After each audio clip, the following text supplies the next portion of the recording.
안녕하세요, 미저리들. 미주랑입니다. 클릭해 주셔서 감사합니다. 8,000원짜리 국밥 시키는데 배달비 5,000원을 보고 주문을 망설인 적 많으셨죠? 저 또한 그 중 한 명인데요. 과거에는 중국집, 치킨, 피자 외에는 배달이 없어서 다른 메뉴 시키는 것은 상상도 할 수 없던 시절이 있었습니다. 돈을 조금 더 내더라도 다양한 음식을 먹을 수 있는 오늘날이 나은 것인가?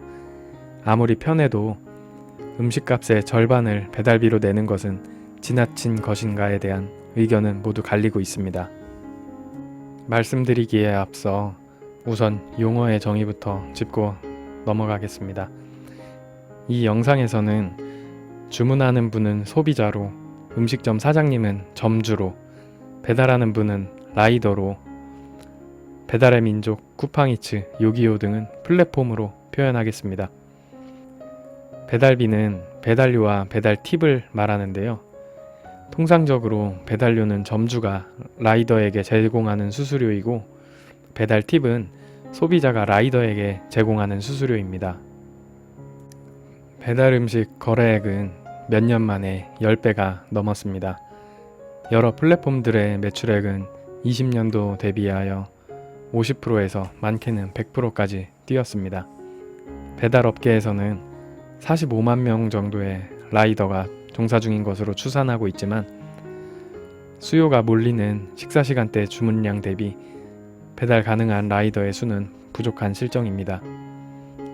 과거에는 소비자가 주문할 경우 기존 라이더들은 동선이 겹치면 다수의 음식점에 들러서 여러 음식을 픽업하고 여러 소비자에게 일괄 처리하는 묶음 방식 배달이었지만 도착하는데 70분에서 많게는 80분까지 걸리기도 해서 소비자들이 불편한 적도 있었는데요.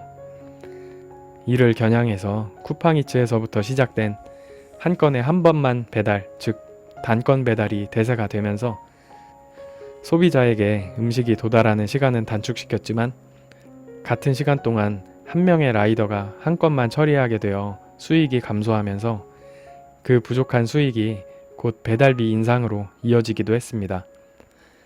마찬가지로 이 경우에 점주도 배송비를 껌껌이 매번 부담해야 했고 플랫폼 노출 비용까지 울며 겨자 먹기 식으로 가게를 운영하고 있는 실정인데요.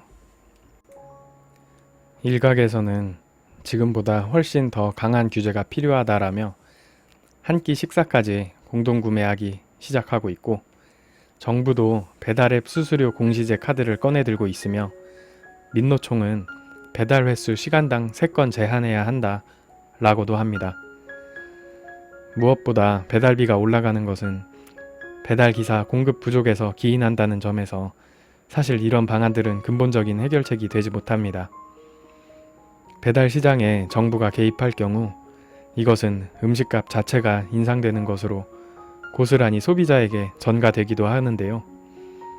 그럼 우리는 어떤 해결책을 생각해야 할까요? 최근 배달 수익 월 800, 1년 만에 2억 빚 청산이라는 뉴스도 보았지만 어느 분야에서건 열심히 하는 사람의 얘기이고 영상을 보고 있는 많은 미저리 분들처럼 게으름뱅이 분들에게는 해당 사항이 없습니다. 좀 현실적으로 생각해야 될 필요가 있을 것 같고 근본적인 해결책은 라이더의 부족을 해결해야 합니다. 라이더가 왜 부족한지를 알면 해결이 되는데요. 통상적인 배달용 오토바이는 배기량 125cc 이하로 오토바이도 차량과 마찬가지로 의무보험을 들어야 하고 출퇴근용이 아닌 상업용으로 보험 가입을 해야 하는데 사회초년생 20세 기준으로 연 800에서 900만원이 나옵니다.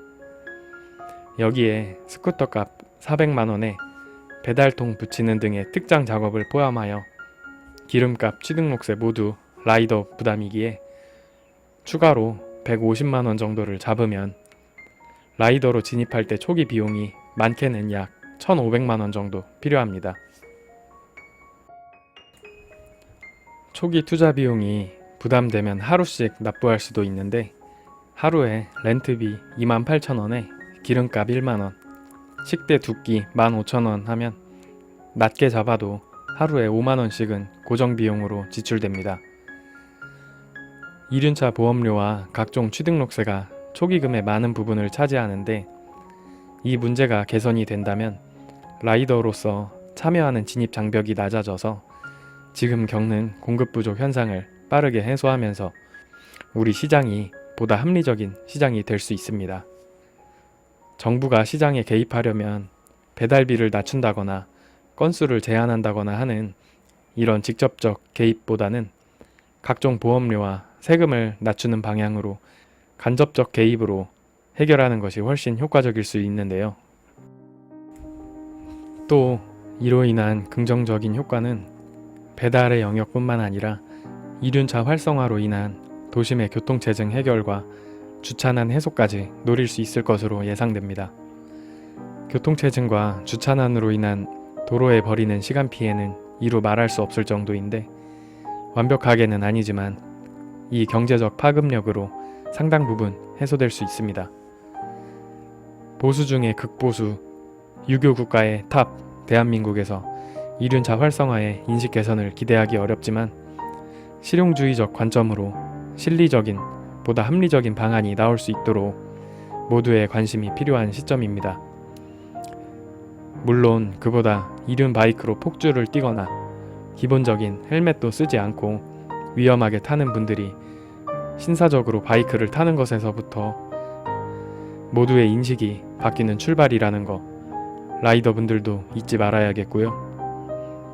배달하는 데에 있어서 가장 급한 사람은 주문하신 분도 아닌, 점주님도 아닌, 총체적 난국인 이 시대에 그래도 좀 살아보겠다고 목숨 걸고 불철주야 뛰는 우리 대한의 아들들입니다. 우리 모두 세상이 조금 더 나은 방향으로 흘러가도록 많은 관심을 가져봅시다.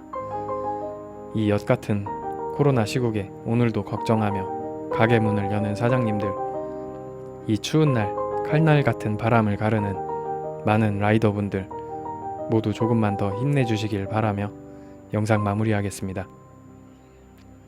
영상이 자신의 시각에 1이라도 도움이 되었다면 구독, 좋아요 부탁드리고요. 그럼 좋은 하루 되세요.